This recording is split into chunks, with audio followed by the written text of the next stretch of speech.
Yeshua! Yeshua! Mais t'es qui toi? Ne t'inquiète pas. Yeshua! Mais c'est qui cette femme? C'est la Vierge Marie? Elle est là pour t'aider. Dans l'équipe, on l'appelle la ponceuse de cerveau. La ponceuse de cerveau? Mais pourquoi? Parce qu'elle abrutit les masses. 1. Rapidement. 2. Profondément. 3. Durablement. Ah ouais? J'aurais pas cru. Ta voix. Quoi ma voix? Tu as une voix d'idiot vulgaire. Quoi? Et tu t'exprimes comme un idiot vulgaire. Mais tu te prends pour qui bouffonne? Et tu dis des choses idiotes et vulgaires. Putain Yeshua, elle se prend pour qui se conne avec ses grands airs. En plus c'est elle qui a une voix de merde. Calme-toi. Mais t'as vu comment elle me parle? Fais-moi confiance, c'est une pro. Écoute-la, et fais ce qu'elle te dit. La leçon d'aujourd'hui est la plus importante. Mais jusqu'ici, il n'y a jamais eu de problème avec ma voix. Parce que jusqu'ici tu n'avais pas à parler. Comment ça? Nous allons te montrer comment te comporter dans tes vidéos pour séduire un maximum de moutons et les convertir en pigeons. Les vidéos? Mais je sais pas si je suis prêt à me filmer. Tu es prêt? Ah bon? Oui, sinon je ne serai pas là. Ah, ok, si tu le dis. Et je dois faire quoi avec ma voix? Rends-la plus grave. Plus grave? Comme ça, encore plus grave. Comme ça, encore plus grave. Comme ça. Parle plus lentement. Comme ça. Tu dois apprendre à parler lentement pour induire un sentiment de calme et de confiance. Même si parfois tu seras amené à feindre un ton passionné pour transmettre l'urgence. Tu vas accompagner ton discours de gestes qui semblent ouverts et accueillants pour paraître bienveillant et accessible. Tu regarderas régulièrement la caméra de manière soutenue pour établir une connexion avec le mouton et lui donner l'impression que tu es honnête et transparent. Des pauses entre tes phrases serviront pour souligner un point, créer un sentiment d'anticipation ou donner du temps au mouton pour absorber les informations. Apprends à contrôler les expressions de ton visage pour faire croire que tu ressens de l'empathie ou de la compassion. Souris. Les moutons interpréteront cela comme une manifestation de l'amour ou de la joie. Même si je n'en ressens pas? Ils n'y verront que du feu. Mais pourquoi? Parce qu'ils ne veulent pas voir. Ils veulent être flattés et confortés dans leurs croyances. Souviens-toi, en leur donnant ce qu'ils veulent au lieu de leur donner ce dont ils ont besoin, tu les rends accros, et tu développes ton emprise sur eux. Ça fait beaucoup de choses à retenir d'un seul coup. Il suffit que tu t'entraînes à faire semblant au quotidien, et ça finira par devenir automatique et paraître naturel aux yeux des moutons. D'accord. Quoi d'autre? Tu vas te filmer dans un décor qui a l'air non travaillé. Non travaillé? Oui, cela donnera l'impression que tu es simple et authentique. En évitant un cadre qui semble professionnel ou commercial, tu te distancies des associations négatives avec le matérialisme, renforçant l'idée que tu es motivé par des valeurs plus pures ou spirituelles. Ah ok. Avec le décor aussi je peux manipuler. Avec le décor, les vêtements, l'éclairage, l'ambiance sonore, tout peut servir à manipuler. C'est fou. Du coup, je commence à comprendre pourquoi dire des insultes, ça le fait pas. Dire une insulte de temps en temps peut aussi permettre de feindre l'authenticité. Mais si tu es habitué à parler de manière vulgaire, tu risques d'employer trop de vulgarité malgré toi, ce qui peut faire fuir le mouton. C'est pour cela que tu dois dès maintenant t'habituer à parler avec un style plus soutenu. Mais Yeshua, toi aussi t'en dis plein des vulgarités. Je m'adapte à ton vocabulaire, afin que le message soit le plus clair possible pour toi. Mais non? Mais si. Oh putain, j'avais même pas vu. Je veux dire, quelle étonnante révélation à mes yeux, jusque-là aveugle à ce fait. Et c'est ce que tu es en train d'apprendre à faire. T'adapter à ton public cible pour lui faire croire que tu es honnête, intègre, bienveillant et qu'il a besoin de toi. C'est génial. Et tout ce que tu apprends ici, tu vas pouvoir le recycler dans tes vidéos préparées, tes directs, tes webinaires, tes retraites ou stages en présentiel, tes collaborations, tes interviews. Comment ça mes collaborations? Tu n'as jamais vu de vidéo avec des experts spirituels autoproclamés en train de discuter entre eux? Ah si, des fois il y a des invités. Et tu n'as pas remarqué qu'ils se légitimaient mutuellement? Mais oui, maintenant que tu le dis, c'est vrai. Ils se lèchent le cul les uns les autres. Je veux dire, dans une valse de courbettes verbales, ils démontrent une forte tendance à s'entrelacer en compliments excessifs. Ces collaborations leur servent aussi à élargir leur portée, en s'introduisant auprès des adeptes des autres. Chaque gourou accède à un nouveau public qui peut être réceptif à ses messages et produits. Ces collaborations sont souvent accompagnées de marketing croisé, où chaque participant fait la promotion des produits ou services de ses confrères.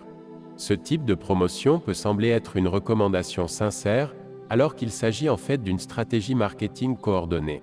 Le tout dissimulé derrière des discours sur l'entraide, la croissance spirituelle et le partage de sagesse. T'as raison, c'est vrai qu'à chaque fois ils se font de la pub. Je n'avais pas réalisé que c'était calculé à ce point-là. C'est bien plus calculé que tu ne le penses. Comment ça?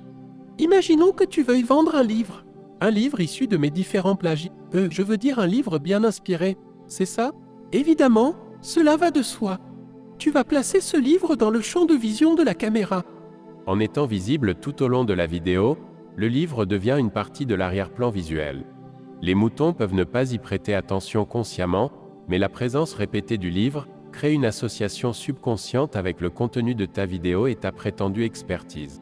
Si les spectateurs regardent plusieurs vidéos et voient constamment le livre, l'effet de répétition va les amener à se familiariser avec le livre et à développer un désir de l'acheter. Ah mais c'est pour ça qu'il y en a, ils portent les bijoux tout claqués qu'ils essaient de vendre. Je veux dire. Voici donc l'éclaircissement quant à la préférence de quelques 10 enseignants qui arborent des parures d'une esthétique fort discutable. Oui, c'est une recommandation implicite qui pousse les moutons qui admirent et aspirent à être comme leur gourou, à acheter les mêmes bijoux. Mais en fait, il n'y a rien de naturel dans tout ça. Tu vas maintenant réaliser à quel point. Commençons le soin énergétique. Attends, quel soin énergétique? J'ai déjà dit à Yeshua que ça m'intéresse pas les trucs quantiques et perchés. Moi, je préfère me la jouer humble. Genre, j'ai réalisé ma vraie nature. Regardez comme j'ai pas besoin qu'on me regarde. Tout ça. Les soins, c'est ce qui attire le plus de moutons, et des moutons qui ont un fort potentiel de devenir des pigeons. Je comprends pas. C'est ce que la masse veut. La promesse de réponse magique et rapide, sans se confronter à ses problèmes. Tu vas inclure dans le titre de tes vidéos des termes comme « message des guides »,« urgent »,« message important »,« révélation ». Pourquoi? Dans un environnement numérique saturé de contenu, un titre qui contient le mot « urgent » se démarque. Cela crée instantanément un sentiment de gravité. Tu joues sur la curiosité, les angoisses et les inquiétudes des moutons. Ils vont cliquer sur la vidéo immédiatement, pensant que sinon ils pourraient manquer des informations cruciales. Ce qui va améliorer ton référencement. Tu induis aussi, en présentant ton message comme étant des guides et urgents, que tu as accès à des informations privilégiées ou importantes, ce qui renforce ton autorité perçue et ta crédibilité aux yeux de ton public cible. Tu vas commencer ta vidéo par « Bonjour à tous, mes amis, mes frères et sœurs de lumière ». Cette salutation, loin d'être innocente, est une stratégie calculée pour enraciner la loyauté et créer une dépendance psychologique envers toi, transformant subtilement tes auditeurs en pions d'un jeu de pouvoir et de contrôle. Ah bon? Il y a autant de choses dans une phrase banale de politesse? Ce que tu appelles phrase banale de politesse est un concentré de manipulation déguisé en bienveillance. L'expression « mes frères et sœurs de lumière », en plus de créer une illusion de proximité et de connexion spéciale avec toi, comme le fait le mot ami, flatte l'ego en plaçant les moutons qui t'écoutent sur un piédestal d'élite spirituelle, en leur suggérant qu'ils sont plus éveillés que la moyenne. Tu joues ici sur leur désir d'être valorisés et reconnus, en particulier par quelqu'un qu'ils considèrent comme un guide. En leur attribuant ces qualités élevées, tu renforces leur désir de s'identifier à ta communauté et de suivre le leader qui reconnaît et valide leurs valeurs. Waouh! Pour ceux qui me découvrent, je suis là pour vous transmettre les messages que les guides d'amour et de lumière me transmettent. Ça je comprends. Ça sert à asseoir mon autorité. Je sais des choses que vous ne savez pas, puisque moi, je suis le messager des êtres supérieurs. Oui, et plus les moutons croient que tu sais de quoi tu parles, plus ils vont faire confiance à ton expertise et accepter tes déclarations sans les remettre en question. Et les termes amour et lumière sont suffisamment vagues pour être interprétés de diverses manières, ce qui permet de raisonner avec un large éventail de croyances. De plus, ils évoquent des concepts positifs et universellement désirables, ce qui renforce leur attrait émotionnel. Et lorsque tu dis que tu es là pour transmettre les messages que te transmettent les guides, tu induis aussi que tu rends service, que tu es altruiste, ce qui renforce la confiance des moutons en ton avatar. Ah ouais, ça j'avais pas vu. Vous avez été guidé ici, aujourd'hui, pour une raison spéciale. Là, tu suggères que la présence du mouton sur ta vidéo n'est pas un hasard, mais le résultat de l'action d'une force supérieure, créant ainsi un sentiment de destinée qui va le rendre plus réceptif à ce que tu vas dire par la suite. Parce que ça donne l'impression que la vidéo a été conçue spécifiquement pour lui, et du coup ça renforce l'idée qu'il est spécial ou choisi? C'est ça.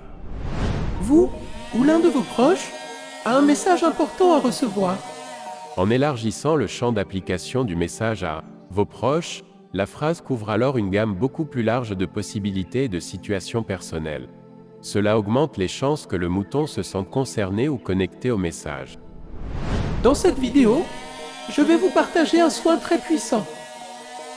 Ici, tu crées une attente en disant que le contenu sera puissant, ce qui va inciter les moutons à regarder la vidéo dans son intégralité, dans l'espoir d'obtenir un bénéfice significatif. Et plus ils regardent ma vidéo longtemps, plus ils améliorent mon référencement. Oui. Et encore une fois, tu te positionnes implicitement comme quelqu'un ayant accès à des connaissances ou des compétences particulières. Ce qui continue d'ancrer de plus en plus dans l'esprit du mouton, ton autorité et ta crédibilité. Tout d'abord, je tiens à remercier chacun d'entre vous qui s'abonne à la chaîne, partage les vidéos, fait des dons. Même des petits dons, ça me touche et ça m'aide beaucoup. Je vous remercie du fond du cœur. Là aussi, c'est encore pour booster mon référencement. Oui, mais pas que. Comment ça? Imagine quelqu'un qui te remercie chaleureusement chaque fois que tu lui donnes de l'argent, partage ses messages ou lui apporte de nouveaux abonnés. À première vue, cela semble gentil et reconnaissant. Pourtant, chaque merci est un hameçon conçu pour te faire sentir spécial et valorisé, tout en te poussant à donner plus. C'est comme nourrir un animal pour qu'il revienne sans cesse. Plus tu donnes, plus tu es remercié, et plus tu es pris dans ce cycle. Ce n'est pas de la gratitude sincère.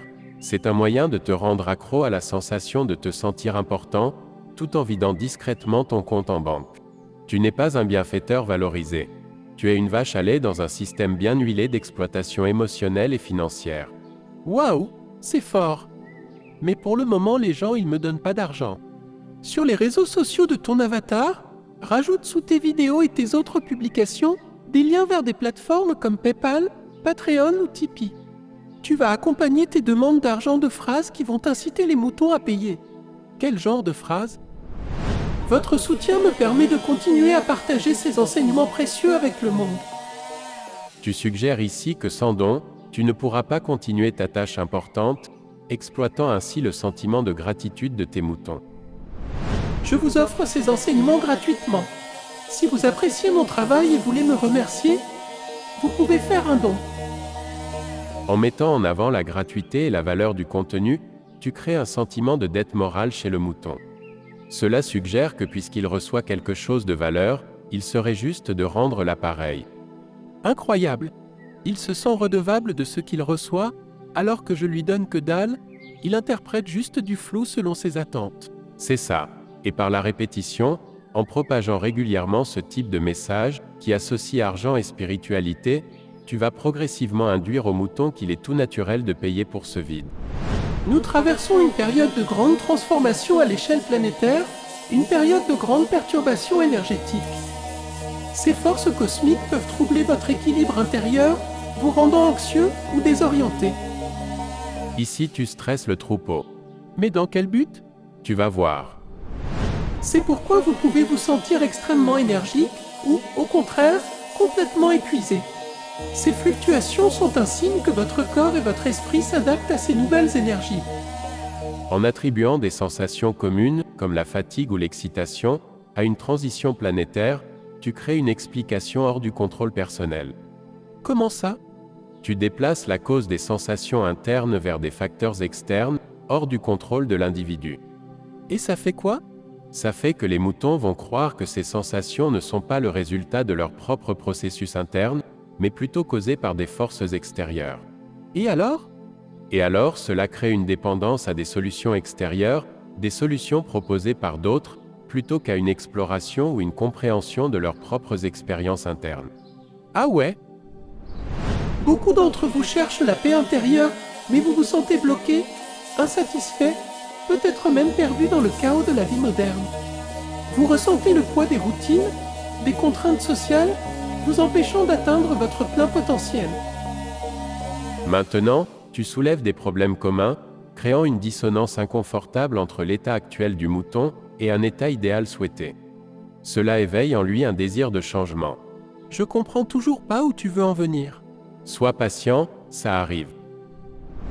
Rassurez-vous, nous vous aimons et nous sommes là pour vous. Si vous suivez nos conseils, tout ira bien. Ça, c'est un exemple classique de technique de persuasion pour renforcer la dépendance et la confiance de tes moutons envers toi. Tu peux m'expliquer?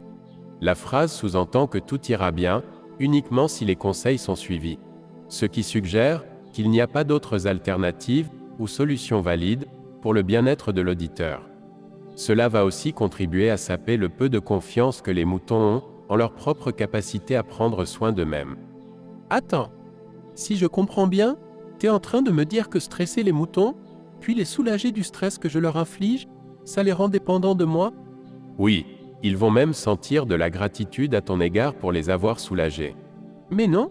Mais si, ils vont aussi commencer à t'associer avec un sentiment de sécurité, ce qui va nourrir une addiction émotionnelle et psychologique. En cette période de grands changements, nous sommes témoins d'un éveil spirituel sans précédent. Au travers des différentes lignes de temps, de plus en plus conscientisés au sein du prisme de notre multidimensionnalité, et en tant qu'architecte quantique dans ce champ de conscience élargi, chaque pensée et chaque vibration émotionnelle contribue activement à tisser la toile de notre existence, créant des réalités où nos choix dévoilent des sentiers d'expansion de l'âme, jusqu'alors inconnus. J'ai rien compris, ça m'a ensuqué. C'est le but. Cette méthode vise à submerger l'esprit critique avec des déclarations ambiguës, des concepts abstraits et une surcharge d'informations, afin de réduire sa capacité à analyser et à remettre en question ce qui est présenté. Ben, ça marche vachement bien. Mais je suis obligé d'utiliser des mots aussi compliqués? Si tu parles simplement, il se peut que certains réalisent que ce que tu racontes est d'une banalité voire d'une stupidité affligeante. Les mots compliqués dans un discours saturé servent à impressionner, intimider et confondre le mouton afin d'accroître ton influence et de diminuer sa résistance critique. Ok, mais moi je maîtrise pas un tel niveau de français. Les autres gourous non plus. La plupart d'entre eux n'arrivent pas à aligner deux mots sans bafouiller. Et ça fonctionne quand même? Sur les faibles d'esprit, ça fonctionne plutôt bien. Nous sommes ici pour vous donner les outils pour vous libérer, mais le vrai pouvoir réside en vous. Avec cette phrase, tu donnes l'impression de promouvoir l'autonomie, tout en préparant le terrain pour la dépendance. Comment ça? En affirmant que tu es là pour fournir des outils nécessaires à la libération, tu crées une attente chez ton auditeur. Cela donne l'impression que sans ces outils, la libération est difficile voire impossible. Et en valorisant le mouton en lui disant que le vrai pouvoir réside en lui, tu vas paraître bienveillant et compréhensif, ouvrant la voie à une influence encore plus profonde. Souvent, le mental est empli de peur et de souvenirs douloureux, nous retenant dans un passé qui ne sert plus notre présent. Votre cœur connaît la vérité de votre âme, et en l'écoutant, vous trouverez la paix et la clarté que vous cherchez. Cette approche crée une fausse dichotomie entre le cœur et l'esprit, suggérant qu'ils sont opposés et ne peuvent fonctionner ensemble. En dépeignant le mental comme une source de négativité et d'obstacles, tu décourages l'utilisation de la pensée critique. Je comprends, mais si je dis aux gens d'écouter leur cœur, y a pas un risque que ceux qui ont un bon instinct se rendent compte que j'essaie de les arnaquer? S'ils écoutaient leur instinct, ils n'auraient pas besoin de demander à qui que ce soit de leur dire comment faire pour vivre. C'est justement parce qu'ils refusent de sentir ce qui se passe en eux, que tu vas les inviter, à répétition, à écouter leur cœur plutôt que leur tête. Mais pourquoi? Parce que pour eux, écouter le cœur, ça revient à s'autoconforter dans ses croyances. Je comprends pas. Ils écoutent quoi alors? La tête ou le cœur? Ils écoutent des pollutions mentales qu'ils prennent pour de l'intuition. Ces pollutions mentales sont les conséquences de leur souffrance refoulée. Et cette souffrance, c'est par là que nous passons depuis le début pour les manipuler. Sans elle, il n'y a pas de moutons. Donc pour résumer, même si les moutons sont persuadés d'écouter leur cœur, en fait ils écoutent leur tête, mais pas la partie utile de leur tête, la partie détraquée par leur souffrance.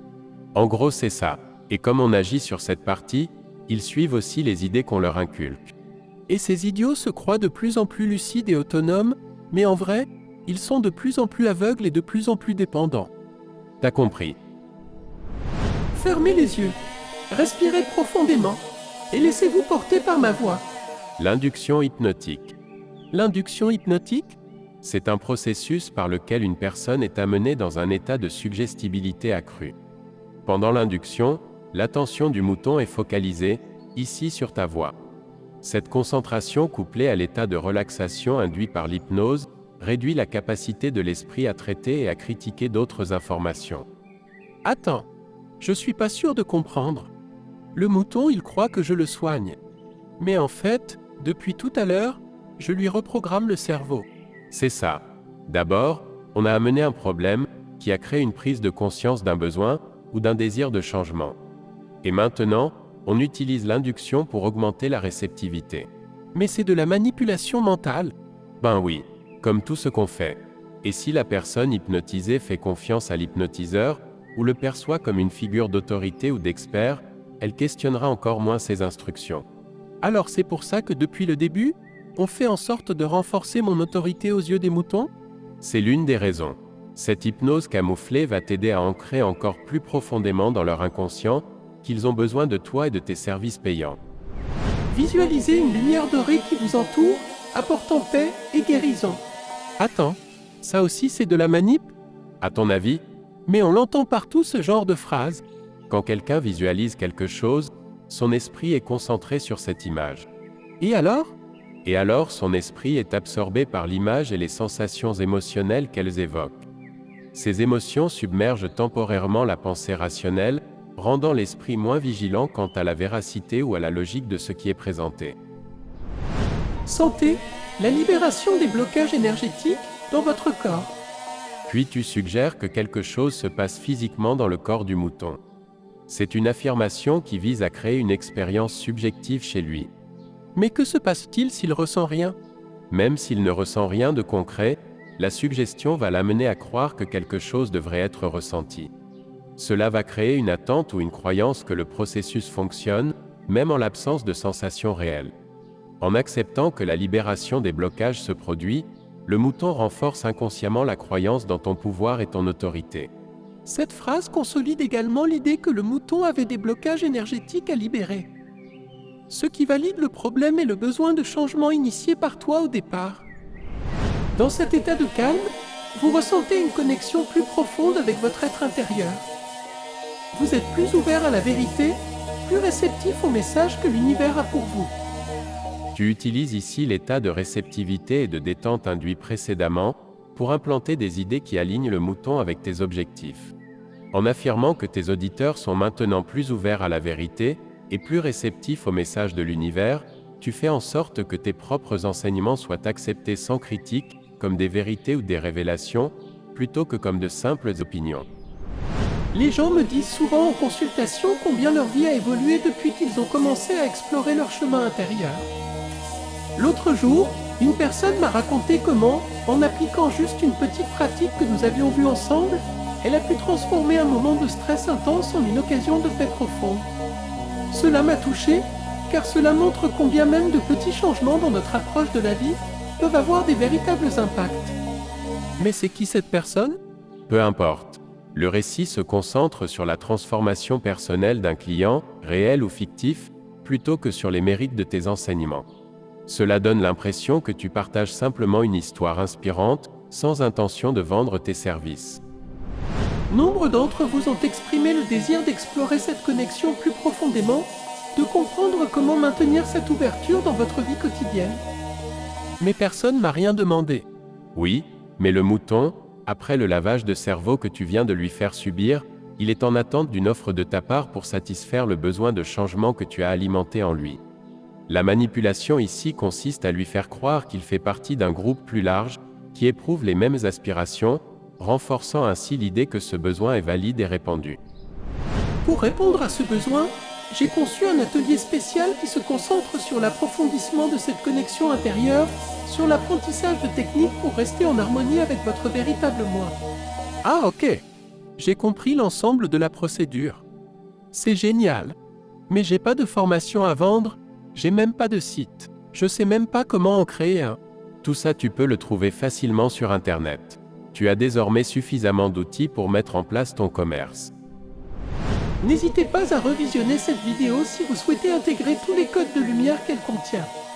Suggérer que des bénéfices accrus peuvent être obtenus à travers la répétition crée une dépendance au contenu. Cela encourage les moutons à s'engager dans un cycle de réécoute, renforçant à chaque fois un peu plus leur dépendance émotionnelle et psychologique. Et ça améliore mon référencement. Aussi, Dites-moi en commentaire ce que vous avez ressenti et si vous aimeriez que j'aborde des thèmes en particulier dans un futur proche. On est d'accord qu'on s'en fout de ce que les moutons vont écrire?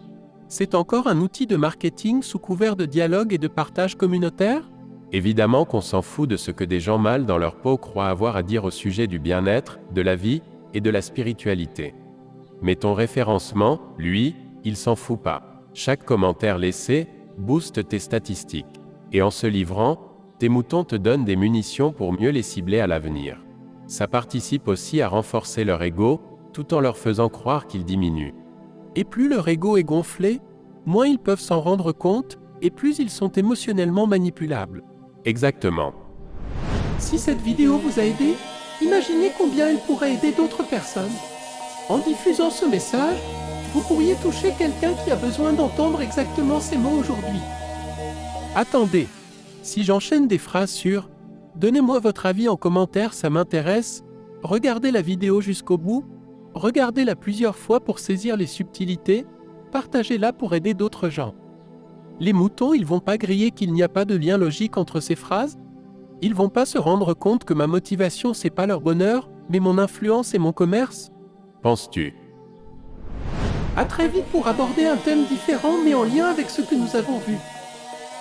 À très vite implique une relation continue et régulière entre ton avatar et tes moutons. En promettant un contenu à venir, qui plus est différent, tu suscites l'excitation. Et en affirmant que ce sera en lien, tu rassures et crées un sentiment de familiarité et de sécurité.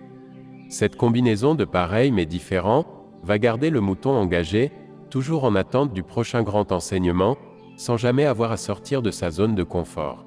Je vois. Le mouton peut se raconter qu'il explore de nouveaux horizons, mais en réalité, il tourne en rond dans son enclos. C'est ça. Voilà, tu as les bases. À toi d'adapter le contenu de tes vidéos selon les besoins du moment. Pour le reste, fais comme d'habitude. Continue d'alterner entre des publications de citations, de photos, de stories et désormais de vidéos. Fais la promotion de l'ensemble en utilisant tes faux comptes de faux moutons, enfin tout ce qu'on a vu ensemble dans les précédentes leçons. Oui. Merci beaucoup Yeshua et Marie la ponceuse de cerveau pour tous ces précieux conseils. Merci infiniment. Allez, au revoir. Au revoir Marie. À plus. À plus Yeshua. Maintenant, je rentre à la maison et je crée ma boutique en ligne. Je veux dire, mon espace altruiste dédié à l'éveil planétaire de la conscience.